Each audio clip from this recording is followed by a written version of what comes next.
Well, this might just be one of the best $45 bourbons I've had in some time. Hey guys, welcome back to the channel. Thank you so much for joining me today. Greatly appreciate it as always. Hey, do me a quick favor if you don't mind. Give the video a thumbs up. Maybe consider subscribing to the channel. Greatly appreciate it. So let's get into the video. So we are talking about the newest release here from Knob Creek, which is the Knob Creek Blenders Edition. This is their basically their first batch or first edition. It's coming in at 106 proof. Mash bill technically undisclosed.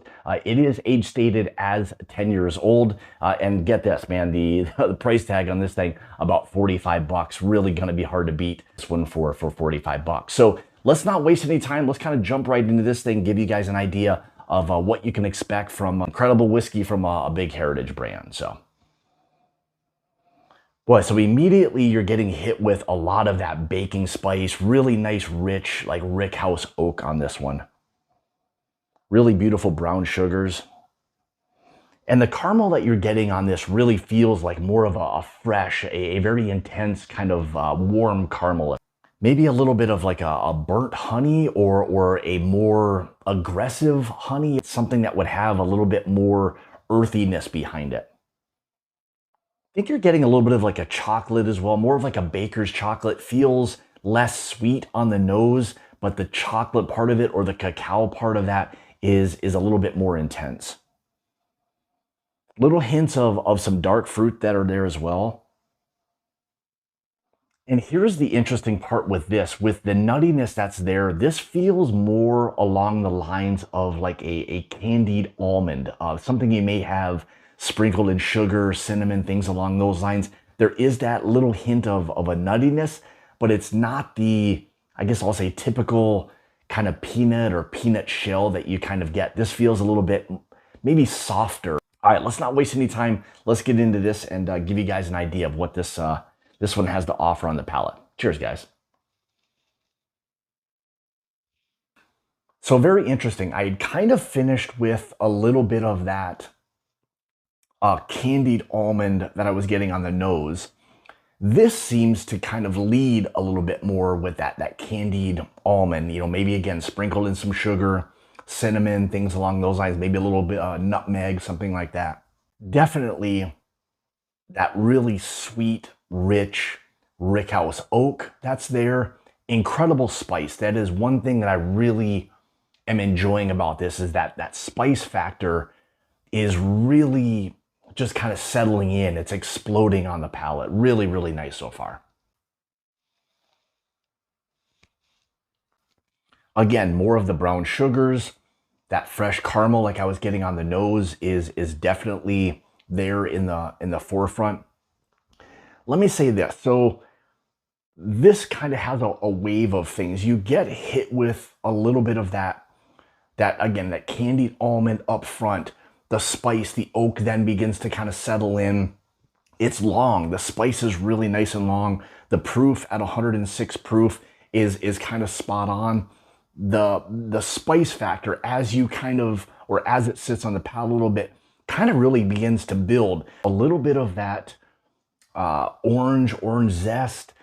There's just this intenseness that it has, and I keep wanting to utilize the term, you know, burnt, because it's the oak that's there, the spice that's there is complementing the orange, the honey, the caramel. All of that has this barrel influence, barrel char, burnt orange zest. I'm using that term because there is a really nice influence of that sweet but somewhat intense oak that's there, that's working again really well with a lot of that sweetness so far.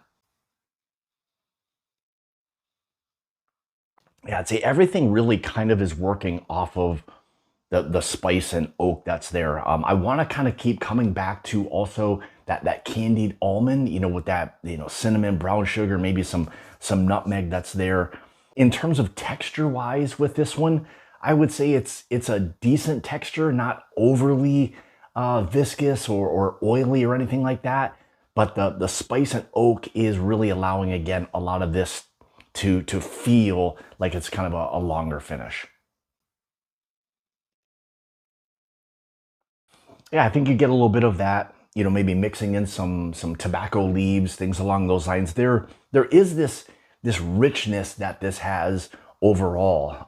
I think you would have to be someone who does appreciate maybe a little bit more oak, maybe a little bit more spice, but definitely the oak. That's where I would probably focus on with this one. So if you're somebody who appreciates that, on top of all of what I've mentioned with, you know, kind of the candied almond, some of the burnt orange, brown sugars, things along those lines, orange zest, it's all working extremely well together so far. And as you kind of wrap all of this together, what this kind of equates to is a really well balanced bourbon. I think that they've hit this kind of perfectly, I'll say. I think this is going to be a tremendous, not only value, but for everyone who is able to get their hands on this bottle, this feels like something that's just going to resonate with an awful lot of people. I think it has a little bit of something for everyone that just allows it to all kind of work extremely well together, making it one of those pours that, again, will just be something that just about everybody can enjoy. And with that said, it makes this, you know, a really easy sipping bourbon.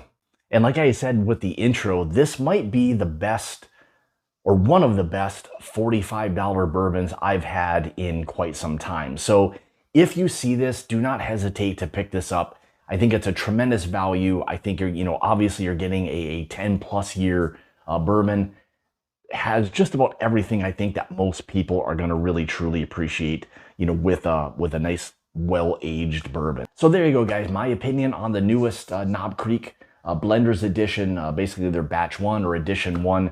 I would love to hear from you. If you're one of the lucky ones who have had a chance to grab this bottle and taste through it, let me know your thoughts in the comments below. I'd love to hear, you know, your feedback. I think for anybody in the comments, you know, they'd like to kind of feed off of that as well, and your opinion of it as well. So with all that, thank you guys so much for tuning in today. Greatly appreciate it. If you'd like to follow me, you can on Facebook and Instagram, those places at My Bourbon Journey. If you'd like to help support the channel and become part of the Mash and Journey Whiskey Club, where you just so happen to be able to get some incredible single barrels delivered directly to your door, make sure you check out that Patreon link in the description below. So there you go, guys, an incredible $45 bourbon from Jim Beam Distillery, the Knob Creek Blenders Edition, batch 1 or first edition. Cheers, guys. It's about the journey and not the destination. We'll see you guys in the next video. Cheers.